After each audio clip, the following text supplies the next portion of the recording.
26 August Hubballi ಮತ್ತು ಧಾರವಾಡ ಎರಡೂ ಅವಳಿ ನಗರದಲ್ಲಿ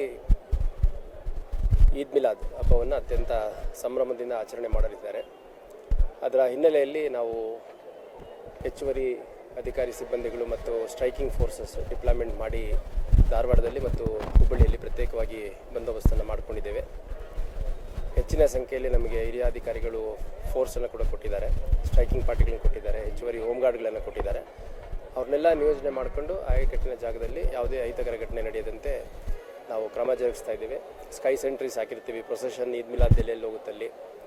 ಆಮೇಲೆ ಡ್ರೋನ್ಸ್ ಯೂಸ್ ಮಾಡ್ತಾ ಇದ್ದೀವಿ ಮತ್ತು ವಾಲಂಟಿಯರ್ಸ್, ಪ್ರತಿಯೊಂದು ಪ್ರೊಸೆಷನ್ಗೂ ವಾಲಂಟಿಯರ್ಸ್ನ ಕೂಡ ನಾವು ತಗೊಂಡು ಒಂದು ಸುಸಜ್ಜಿತ ಬಂದೋಬಸ್ತ್ ವ್ಯವಸ್ಥೆಯನ್ನು ಯಾವುದೇ ಸಾರ್ವಜನಿಕರಿಗೆ ಅನಾನುಕೂಲ ಆಗದ ರೀತಿಯಲ್ಲಿ, ಟ್ರಾಫಿಕ್ ಕಿರಿಕಿರಿ ಆಗದ ರೀತಿಯಲ್ಲಿ ಮಾಡಲಿಕ್ಕೆ ನಮ್ಮ ಇಲಾಖೆ ಹುಬ್ಬಳ್ಳಿ ಮತ್ತು ಧಾರವಾಡ ಎರಡೂ ನಗರದಲ್ಲಿ ಸನ್ನದ್ಧಗೊಂಡಿದೆ. ಇದರ ಹಿನ್ನೆಲೆಯಲ್ಲಿ ಇವತ್ತೊಂದು ರೂಟ್ ಮಾರ್ಚನ್ನು ಮಾಡ್ತಾರೆ. ಈಗ ಎರಡೂ ಅಂಜುಮನ್ ಕಮಿಟಿ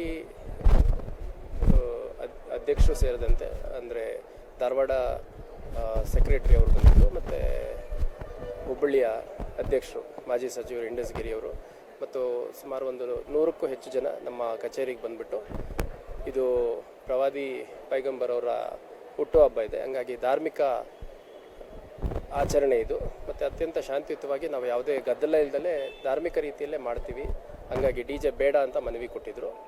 ಅದರ ಹಿನ್ನೆಲೆಯಲ್ಲಿ ನಾವು ಪರಿಶೀಲನೆ ಮಾಡಿ DJಗೆ ಅನುಮತಿಯನ್ನು ನೀಡಿಲ್ಲ. ಮತ್ತು ನಿನ್ನೆ ಮಾನ್ಯ ಜಿಲ್ಲಾಧಿಕಾರಿಗಳು ಹೇಳಿರೋ ಹೇಳಿಕೆಯ ಒಂದು ತುಣುಕನ್ನು ನೋಡಿದೆ. ಅದರಲ್ಲಿ DJಗೆ ಅನುಮತಿ ನೀಡಿಲ್ಲ ಅಂತೇನಿಲ್ಲ ಅನ್ನೋ ಒಂದು ರೀತಿ ಗೊಂದಲ ಆಗಿದೆ. ಅದೇ ರೀತಿ ಇಲ್ಲಿ ಕೆಲವರು 2-3 ಸೋಷಿಯಲ್ ಮೀಡಿಯಾ ಪೋಸ್ಟ್ಗಳಲ್ಲಿ ನಾನು DJ ಪರ್ಮಿಷನ್ ಕೊಡಿಸಿದ್ದೀನಿ ಅಥವಾ DJ ಪರ್ಮಿಷನ್ ತೊಗೊಂಡಿದ್ದೀನಿ ಅಂತೆಲ್ಲ ಮಿಸ್ಇನ್ಫಾರ್ಮೇಷನ್ ಸ್ಪ್ರೆಡ್ ಮಾಡಿದ್ದಾರೆ. ಭಾಳ ಸ್ಪಷ್ಟವಾಗಿ as police commissioner I am telling, Eid Milad ಹಬ್ಬಕ್ಕೆ ಎರಡೂ ಅಂಜುಮನ್ ಕಮಿಟಿಯವರು ನೀಡಿರೋ ಮನವಿ ಮೇರೆಗೆ DJ ಅನುಮತಿಯನ್ನು ನಿರಾಕರಣೆ ಮಾಡಲಾಗಿದೆ. ಯಾರೂ ಕೇಳಿಲ್ಲ, ಫಸ್ಟ್ ಆಫ್ ಆಲ್ ಕೇಳಿದರೂ ಕೊಟ್ಟಿಲ್ಲ.